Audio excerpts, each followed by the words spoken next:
So I'm going to say this. I always hire people to tell me what to do, not the other way around, okay? So principals have to be given that autonomy to make decisions if they're going to be held accountable. That's the bottom line. You can't, if I'm a principal and you tie my hands and tell me I got to do A, B, C, and D, then how am I going to be accountable? I did what you said. All right. So no, I want to hire people, and I think autonomy can be ranked, right? Just depending on where you are, you know, years of leadership and how long have you led the school, y'all being successful. There's a way to kind of hand out and give more autonomy, because if a school is rocking and rolling, they're, hey, well, okay, I ain't worried about them, but I need to help out the school that is maybe struggling or may have a new principal or someone, you know, just with a year or two of experience. But I think the bottom line is you have to give them that autonomy. You cannot come in direct and tell a principal what to do each and every day. That's not accountability. We don't need the principal. We can just remove the principal and just direct from the central office, right? We hire you so that you can run your school. Each school is a little bit different. Something that works at Rebecca's school may not work at Jamie's school. All right, but Jamie and Rebecca know what they need to do to affect their kids. And as long as you're getting the results, I don't care what you're doing over there. All right? Bottom line, give me the results, and then you take care of your business. And that's how I run my school. Some people don't like that. Some people say, oh man, you got too much of time. Well, what does that look like? I don't know what too much autonomy means. If you're getting results, Jamie, leave Jamie alone. And in fact, we're going to use Jamie to kind of show some other people what to do, because maybe their results aren't where they need to be. That's just the bottom line. Yeah. I've been a principal of multiple schools, which encompasses various grade levels and demographics. Based on data of EBR schools, are there any particular areas of focus that you will concentrate on to move the district to the next level academically, to make sure that the outcomes are equal to all students? Absolutely. So what I've been able to learn from just looking at the data that I have access to is, you know, two areas. One, I look at the area of our 3 through 8 and high school assessments. Our assessment index is an F as a district. Okay, and then when I look at the 3rd grade reports, it shows that students scoring mastery are at 20%, and when we look at them all. Now, ELA is at 30, math is at 25, and I think social studies and science are at 13 and 13 each. But overall, they're 20%. So those are the first two things that jump out at me as I'm looking at data just from the outside.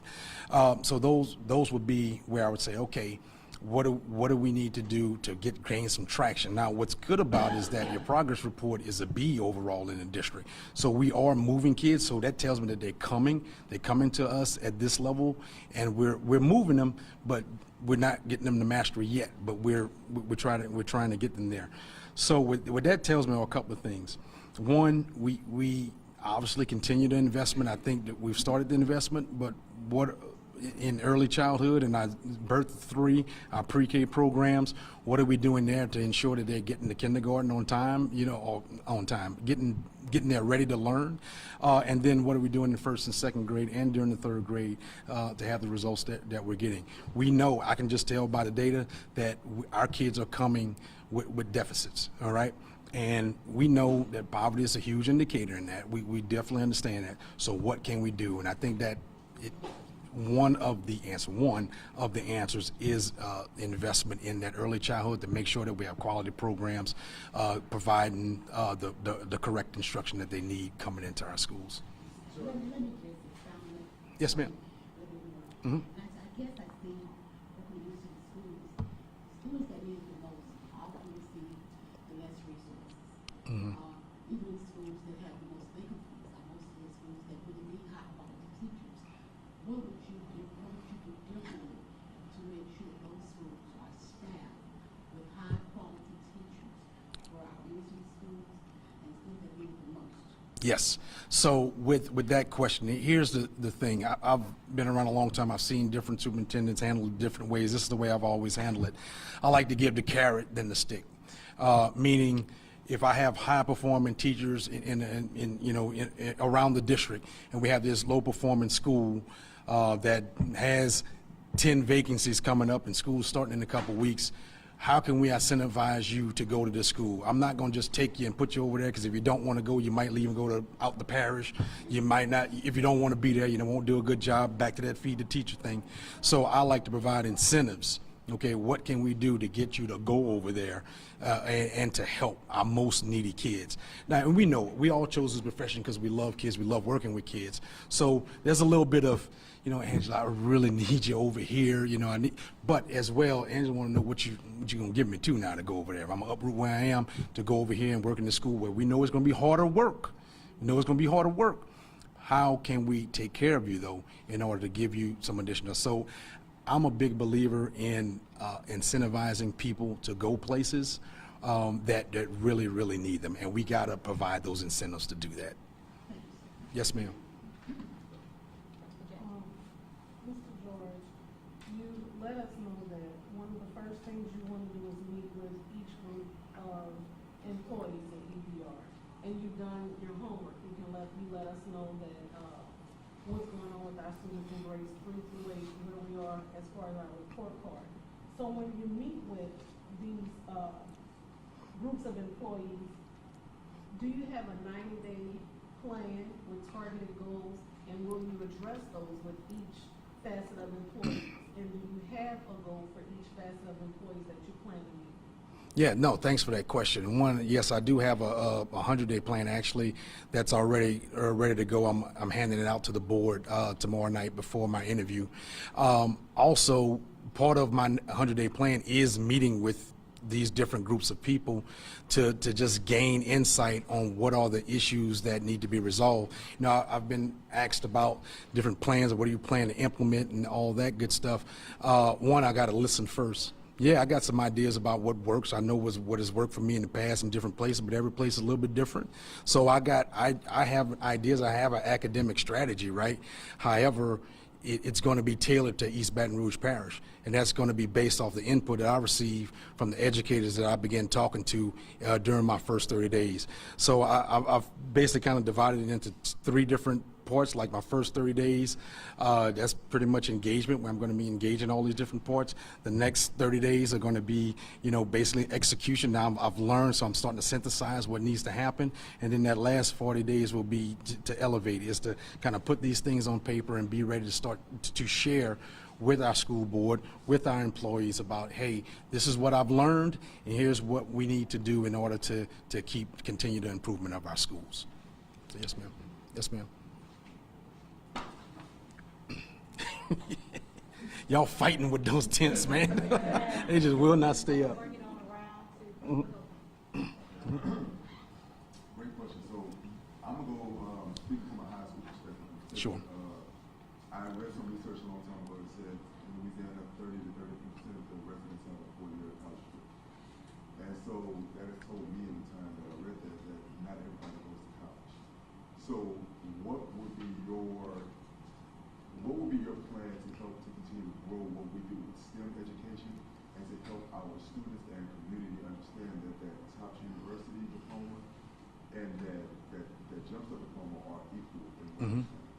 Yeah, that's a lot of education. And let me say this as I'm looking at you, and I remember Mr. Daniel Elwood said something about elementary schools having, and I understand, man, being in elementary school, because most of my teaching career was in high school, and so just seeing elementary teachers work is just phenomenal. If you ever having a bad day, go in the kindergarten classroom for like 8 seconds, you will automatically jump up. So, but to your question, so one, we have to take the stigma away from not being a core 4 scholar.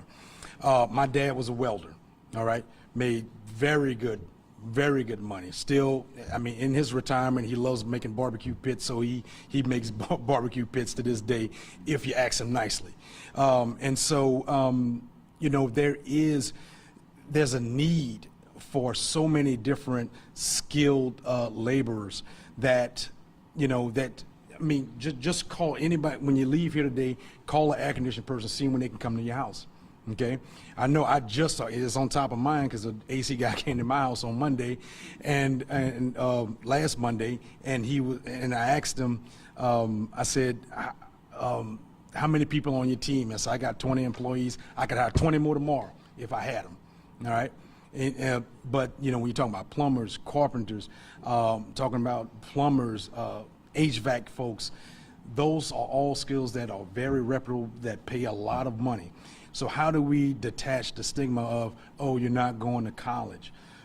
Look, I'm the first to tell you that college was great for me, is why I'm here today, all right? So if you want to go to college, great. We're going to prepare you for that. However, if you don't want to go to college and you're ready to go into the workforce and you're ready to make some money real quick, man, there's a path for you as well in a lot of the, especially in this area, in the Baton Rouge, the greater Baton Rouge area. There's so many different areas that kids can go into, and there's a need for all of these positions. So I believe that those diplomas, we have to ensure the continuing the messages with our parents, with our community, that everyone doesn't have to be a core 4. You don't have to hide and say, check the little core, the jump start box. No, man, you're doing well, because guess what? While the other kid is in college, maybe racking up some student loan debt, you're going to be making money, $50,000, $60,000 in a couple of years by taking on one of these tracks. So I think it's up to us as a community, as a school system, to have those education with our parents to say, hey, look, it's okay to not go to college, but you have to have some kind of post-secondary experience in order to make the dollars you need to make. Yep. Yep. Mr. George, Yes. appreciate you being willing to come and even apply to take on the challenges that we have. Yes, sir. Thank you. Just want to know, when I think about where we are, when you think about EBR, I'm sure you've done some research, and you know, a lot of the things that I'm hearing, you know, when I read about teacher retention and having a quality principal in the school, you know, some board members who say, we need somebody to take us to the next level. But nobody can define what the next level is.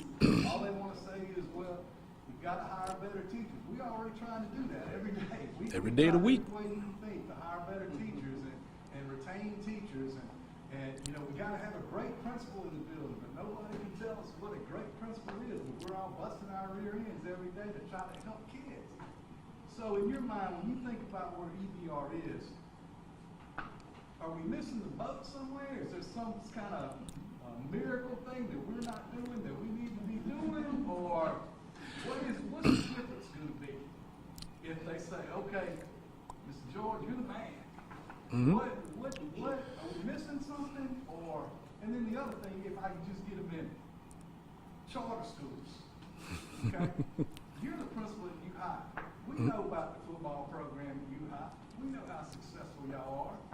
The same way, like, I know charter schools are out there, but as a school principal, I am a public school principal. And I don't care if it's an EBR charter or an outside charter, I want to kick their tail every time I can. So as a superintendent, how will you advocate for the public school principals, for the principals in your district that believe in competition? I like being able to go to Burger King, McDonald's, wherever I want to go. But if I work for the New Orleans Saints, I'm trying to kick everybody else's butt in the NFL. So I know that's kind of a big question. No, like, that's good. it's frustrating sometimes when you sit here and everybody's giving great responses, but I don't hear anything that we're not already trying to do every day on a daily basis. And that's why, to be honest with you, the whole transition with superintendents every 3 years is getting kind of old. If you're selected, you'll be my 9th superintendent. But nobody's coming and saying, ooh, if we just do this, because we're already trying to do it. And so what do you think, when you think about EBR, where are we? You know, what do we need to continue doing? Where's some weaknesses? And then how do we really advocate for us when we're out there trying to destroy these charter schools? I'm being honest, that's what I'm trying to do. No, I appreciate the candor and the question, Daniel, because you know, I could see, you know, the frustration, but also you handle it so well and invoking humor in it as well. I appreciate the question. Here's the thing, guys. Everyone in here has been involved in education for a long time. We know there's no panacea, no silver bullet coming in here, because if there was one way to do it, we'd all be doing it, and it'll be happening, all right? Bottom line, all right? So I'm not gonna sit there and say, oh man, I got all this magic plans I'm keeping in my pocket, all right, that no one else has, all right? This is what I do have. You won't have anybody more energetic than me. You won't have anybody that's more passionate about having kids in the building and having them learn than me. It just won't happen. Every day you see me, I'm gonna be smiling, Daniel. When I come on your campus, or you see me wherever the kids, they might be interviewing me about something crazy, but I'm gonna have a smile on my face because I love what I do. I love seeing kids get to where they were and to where we put them, okay? And so, but here's the thing though. It's about the discipline of staying on it and staying to it, about sticking to what we said we were going to do. And when it talks about, we know we need a quality teacher in every classroom, okay? But when there's no one there, or you have a sub in there because we can't find that person, then what's gonna happen? So we have to be able to just to continue, I think the discipline of it, the discipline of having that plan and staying with the plan, and having an academic strategy about what things should we see in each school may look a little bit different, okay, from Michael's school or from your school or from John's school, but there are some tenets that we know are put in place because we know it's based off best practices and it's based on how children learn. So what I promise to bring to you is just a crazy amount of enthusiasm, a crazy amount of respect, a crazy amount of autonomy for you to get the job done, and we're going to listen to you about how to move schools. And when we as a group, when we share those things that work at your school, at John's school, at Ramona's school, we need to replicate it. Look, Ramona is showing incredible results in 6th grade social studies when everyone else maybe not. What are you doing? What are you and your teacher doing? So that's what I promise to do, is bring collaboration, true authentic collaboration to get the job done. And there's no magic bullet, no magic pill, no special program or new special initiative. It's going to be about doing the work and be disciplined on it. Yes. Mr. George, the elephant in the room, I didn't hear this from Miss Andrea, and of course we just getting started, but the elephant in the room is the discipline of our kids. There's that we cannot avoid the fact that there's a correlation between discipline and school achievement. That has to be addressed. And we can talk about the academics all day, but unless we get a handle on discipline, and so what's your plan for discipline? Mm-hmm. I'm talking about loving discipline. I'm talking about just putting kids out of school. Yep. But having a loving plan to discipline, to train our kids, that there are consequences for choices. And to support your staff, your principals, your teachers, when we are having issues with kids. Mm-hmm. Right. As you know, they just passed a law about cell phones, no cell phones, things like that. Yes. I think that one thing you can really do is focus on the discipline of this school. As a behavior strategist, I've gone to most of the low-performing schools, and I believe, in my own opinion, 70% of their problems was discipline. It wasn't because they didn't have great instruction. It wasn't because they didn't have great principals or great teachers. It was discipline. So, sure. All right. Thank you. And again, so here we are, the delicate balance of discipline, the delicate balance of maintaining a teacher's sanity and then keeping the kid in the classroom. Here's the thing. And I was asking another group about disciplinary actions and how it affects learning. We know if we got 25 kids in the class and one of them is not doing what they need to do, it affects everything. We talk about teachers leaving the district. If discipline isn't handled right, kids are allowed to remain in the room after causing disruptions.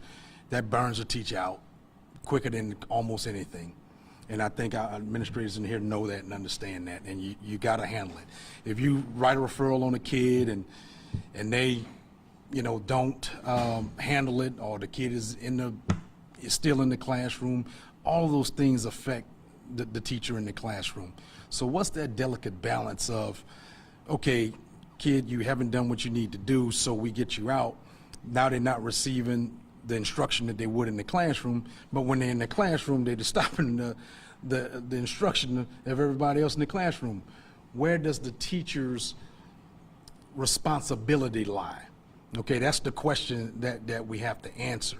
Okay, and here's the thing, looking at this audience with principals, I know you guys have plans on what happens, what we want the teachers to handle, what we handle. And let's just say this, we know in every building, we got maybe a teacher or two that like to write a few too many referrals. Man, you just should have told them, stop, why are you sending this referral? We know that, right? So it's an ongoing thing of dealing. And then you also have, as a principal, when you get a referral from someone, you be like, she don't write nobody up, and you in here, so you about to get it, right? So how do we get every teacher to that point, right? And we know everyone is different, and people are different. They're going to tolerate some things and others. But at the end of the day, we can't allow students to stop the instruction of all the other kids. Bottom line, right, wrong, or indifferent. But what can we do? Because we remove kids, maybe they're suspended for a day or two or maybe 3, then they come back. What are we doing before they come back? Are we doing something? I don't know. Maybe we are. I don't know. I don't know that detail, what was happening in the district. So, but if we're not, then what can we do? What conversations can we have so that we want you back. We want you back, but you got to act right, because you can't stop instructing. I'm trying to teach these kids and you acting stupid, okay? You got, we got to fix some things. So at the end of the day, it is a delicate balance, but it is about what kind of process that we can create as a school system that we're all good with. And again, it's going to look different in different schools, right? But what process can we put in place that we're giving that child every opportunity to return with learning what they did wrong, understanding what they did wrong, and understanding, look, we can't keep doing this because you're stopping the teacher from providing that instruction. I would like to see you more at the low performing schools than the high performing schools. That's me. I mean, that's me too, because now we don't want to ignore our high performing schools, but I'm with you. I'm with you. You're right. Yeah. The low performing schools. Yeah. Well, I mean, I can tell you. So looking at the data, right now we have 14 F schools. I think probably when they apply it to the new formula, you're probably gonna have about 17 or 18. That's some of my first visits. Yeah. Okay. Yeah. I don't need to go visit the A school. A school chilling. They good. What you over here for? You want a photo op? So and I think people who work in schools, they understand that. I'm not ignoring or ignoring the people that are A's or B's or whatever. No, but I need to get in my D and F schools to figure out what's going on, what support they need, and how we can improve what's happening there. Right. So. And then, just to piggyback on what statement was, I think part of that issue is mental health. Mental health issues are a major concern. Not all schools have a full-time social worker. So my question is 2 parts. What initiative would you prioritize to support the mental health and well-being of students and staff? The second part of that is now the behavior problem because of overage students, especially at the middle and high school level. It's becoming an increasing issue. How would you implement alternative learning in order to meet the needs of those students? Yeah. So I think the mission of the alternative school should be to provide the kids the proper instruction, but also provide them with support on behavior modification, right? On, okay, here's what you're doing to end up here. So how do we not do that, just in plain and simple terms, right? And so that has to be an emphasis on that. And so, again, I don't know what we're currently doing in our alternative schools, but it needs to have, obviously we got to provide the instruction, because we don't want to have the double whammy going back to school that they're behind and they're going to just create the same situation again. So provide the proper instruction, but also provide the behavior modification techniques, and so that they can go and not return to the school. We want to reduce the amount of recidivism that we have. So what was the second part of your question? I'm sorry. I think the issue that we're having now, to revamp on that, is that we don't currently have a system in place for students who come to us. For example, unless you, for most schools, we accept all students, okay, unless you're Latin school, okay? So if a student comes to us who have been incarcerated or for court reasons or what have you, and we actually have situations where, especially middle school, you have 16, 17-year-old students in there with 11, 12 grade. Yeah. 11, 12-year-old students. Yeah. That's problematic, okay? Yeah. But there's not an alternative school to place those kids in. We have a system, if a student gets kicked out of school, then they go to alternative school. Gotcha. But we don't have, When they come. Okay, I got you. And so so if a kid comes in if they were incarcerated, we can create policy that says a certain thing, right? Because we've had policy in other districts I've been in that if a kid came out of a detention center, then they had to go to our alternative school first to become acclimated before they were to go there. So we can maybe address that through policy if there's not something, obviously there must not be something in place if that's occurring now. So that's something that we can address from a policy perspective with our board. Because I would not, I know if I'm a principal, kid comes from detention from outside the parish, like, hold up, time out, what are we doing? So that's something that we could definitely address through policy. And if the overage issue is always a thing, that's something that I want to learn more about as far as what we're doing when kids are failing and they're repeating grades, and how often we're doing that. How often does do we promote them for using the SBLC and kind of what happens there. So because we got to be a little bit more creative, because what happens is, again, you know it, they fail a few times, and now you got that 16-year-old with 12-year-olds, and that's not the best environment for our kids to be in. Absolutely. Thank you. Yes. So part of my question was wrapped up in her question. Being a middle school principal, the issue of overage students is a major issue to me. It's personally, as a parent, having overage students in school. And years ago, we had a program where it was a school within a school model, and those overage students would be separated from the younger students to get what they need. Do you support something like that, a school within a school model for those students who probably should be sophomores or juniors in high school, but are still on a middle school campus with middle school students because they have not been. Simple answer, yes. So what I've seen is that there's more damage done for that overage kid being with those younger kids to both.